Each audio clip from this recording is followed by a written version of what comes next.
Cha bóng núi âm thầm, nghĩa mẹ lặng lẽ nước sông đầu nguồn. Một đời dải nắng dầm sương, nuôi con khôn lớn tình thương dạt dào. Thưa các bạn, xưa nay xấu nhiều, tốt hiếm, nhưng tốt luôn được ca tụng mà hướng tới nhân bản. Xấu bị bài xích, lắm tai họa mà đi đến tự tuyệt. Xung quanh chúng ta là gì?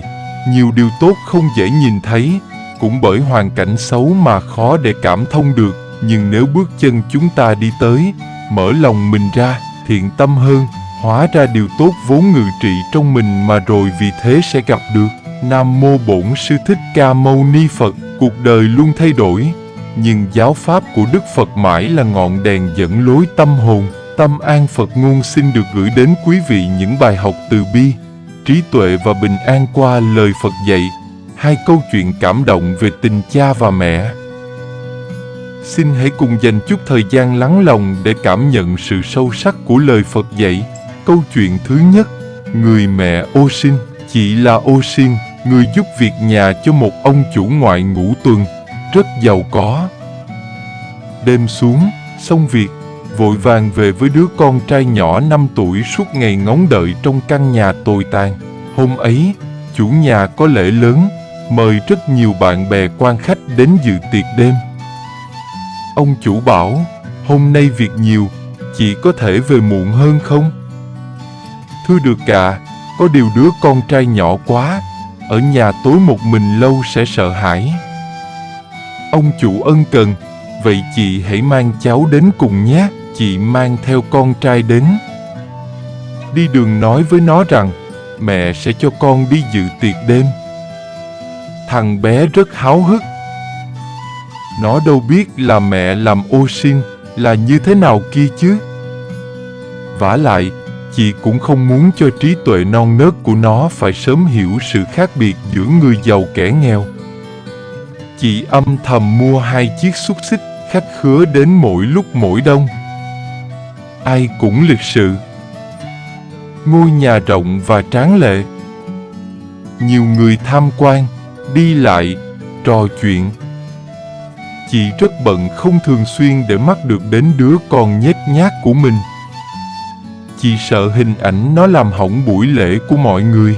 Cuối cùng chị cũng tìm ra được cách đưa nó vào ngồi trong phòng vệ sinh của chủ. Đó có vẻ như là nơi yên tĩnh và không ai dùng tới trong buổi tiệc đêm nay. Đặt 2 miếng xúc xích vừa mua để vào chiếc đĩa sứ. Chị cố lấy giọng vui vẻ nói với con, đây là phòng dành riêng cho con đấy. Nào tiệc đêm bắt đầu, chị dặn con cứ ngồi yên trong đó đợi chị đón về. Thằng bé nhìn căn phòng dành cho nó thật sạch sẽ thơm tho, đẹp đẽ quá mức mà chưa từng được biết. Nó thích thú vô cùng, ngồi xuống sàn, bắt đầu ăn xúc xích được đặt trên bàn đá có gương, và hát tự mừng cho mình. Tiệc đêm bắt đầu. Người chủ nhà nhớ đến con trai chị, gặp chị đang trong bếp hỏi. Chị trả lời ấp úng, không biết nó đã chạy đi đằng nào. Ông chủ nhìn chị làm thuê như có vẻ giấu giếm khó nói. Ông lặng lẽ đi tìm. Qua phòng vệ sinh thấy tiếng trẻ con hát vọng ra. Ông mở cửa, ngây người, cháu nấp ở đây làm gì? Cháu biết đây là chỗ nào không? Thằng bé hồ hởi. Đây là phòng ông chủ nhà dành riêng cho cháu dự tiệc đêm nay. Mẹ cháu bảo thế, nhưng cháu muốn có ai cùng với cháu ngồi đây cùng ăn cơ. Ông chủ nhà thấy sống mũi mình cay xè, cố kìm nước mắt chảy ra. Ông đã rõ tất cả, nhẹ nhàng ngồi xuống nói ấm áp, con hãy đợi ta nhé. Rồi ông quay lại bàn tiệc nói với mọi người hãy tự nhiên vui vẻ, còn ông sẽ bận tiếp một người khác đặc biệt của buổi tối hôm nay. Ông để một chút thức ăn trên cái đĩa to và mang xuống phòng vệ sinh. Ông gõ cửa phòng lịch sự. Thằng bé mở cửa. Ông bước vào. Nào chúng ta cùng ăn tiệc trong căn phòng tuyệt vời này nhé. Thằng bé vui sướng lắm. Hai người ngồi xuống sàn vừa ăn ngon lành vừa chuyện trò rả rích, lại còn cùng nhau nghêu ngao hát nữa chứ. Mọi người cũng đã biết, liên tục có khách đến ân cần gõ cửa phòng vệ sinh. chào hỏi hai người rất lịch sự và chúc họ ngon miệng. Thậm chí nhiều người cùng ngồi xuống sàn hát những bài hát vui của trẻ nhỏ. Tất cả đều thật chân thành, ấm áp. Nhiều năm tháng qua đi, cậu bé đã rất thành đạt, trở nên giàu có, vươn lên tầng lớp thượng lưu trong xã hội. Nhưng không bao giờ quên giúp đỡ những người nghèo khó chăm chỉ. Một điều quan trọng đã hình thành trong nhân cách của anh. Ông chủ nhà năm xưa đã vô cùng nhân ái và cẩn trọng bảo vệ tình cảm và sự tự tôn của một đứa bé 5 tuổi như thế nào. Câu chuyện thứ hai, người cha mù. Vào một buổi chiều mùa xuân lạnh lẽo, trước cửa quán xuất hiện hai vị khách rất đặc biệt, một người cha và một người con. Nói đặc biệt là bởi vì người cha bị mù. Người con trai đi bên cạnh cần mẫn dìu người cha. Cậu con trai trạc 18-19 tuổi, quần áo đơn giản, lộ rõ vẻ nghèo túng, nhưng từ cậu lại toát lên nét trầm tĩnh của người có học. Dường như cậu vẫn đang là học sinh, sinh viên. Cậu con trai tiến đến trước mặt tôi. Ê, cho 2 bát mì bò. Ê, cậu nói to. Tôi đang định viết hóa đơn, thì cậu ta hướng về phía tôi và xua xua tay. Tôi ngạc nhiên nhìn cậu ta nhoẻn miệng cười biết lỗi, rồi chỉ tay vào bảng giá treo ở trên tường, phía sau lưng tôi, bảo tôi rằng chỉ là một bát mì cho thịt bò, bát kia chỉ cần rắc chút hành là được.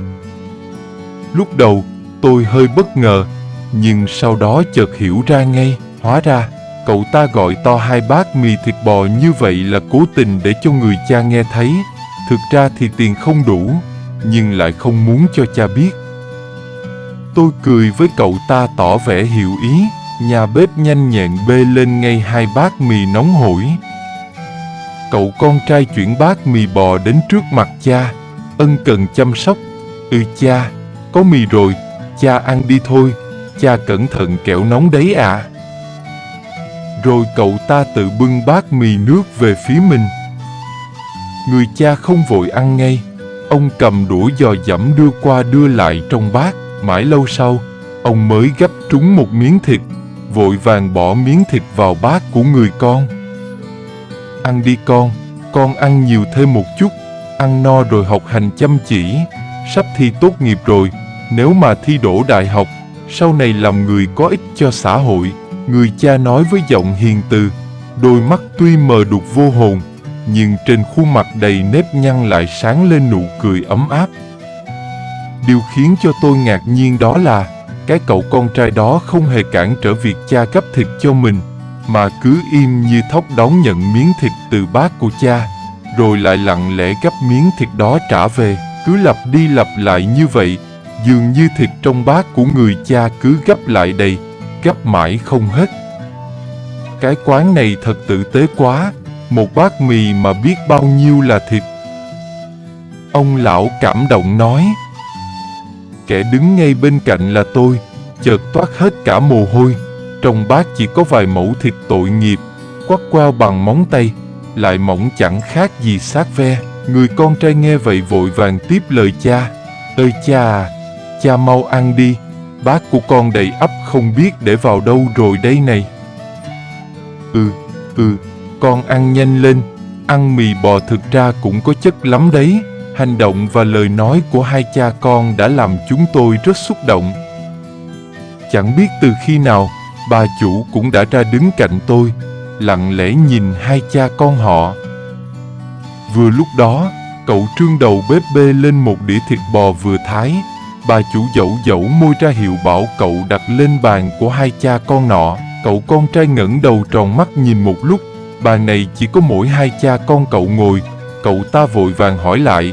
Ê anh để nhầm bàn rồi thì phải. Chúng tôi không gọi thịt bò. Bà chủ mỉm cười bước lại chỗ họ. Không nhầm đâu. Hôm nay chúng tôi kỷ niệm ngày mở quán. Đĩa thịt này là quà biếu khách hàng. Cậu con trai cười cười, không hỏi gì thêm. Cậu lại gắp thêm vài miếng thịt vào bát người cha. Sau đó, bỏ phần còn thừa vào trong một cái túi nhựa. Chúng tôi cứ im lặng chờ cho hai cha con ăn xong, rồi lại dõi mắt tiễn hai cha con ra khỏi quán. Mãi khi cậu Trương đi thu bát đĩa, đột nhiên kêu lên khe khẽ. Hóa ra, đáy bát của cậu con trai đè lên mấy tờ tiền giấy, vừa đúng giá tiền của một đĩa thịt bò, được viết trên bảng giá của cửa hàng. Cùng lúc, tôi, bà chủ và cả cậu Trương chẳng ai nói lên lời, chỉ lặng lẽ thở dài, mỗi người theo đuổi một ý nghĩ riêng. Xin chân thành cảm ơn quý vị đã lắng nghe và đồng hành cùng Tâm An Phật Ngôn. Nếu thấy video hữu ích, xin hãy ấn thích, chia sẻ và đăng ký kênh để chúng ta cùng lan tỏa lời Phật dạy đến nhiều người hơn nữa. Kính chúc quý vị an vui, trí tuệ sáng suốt và luôn tịnh tâm giữa cuộc đời.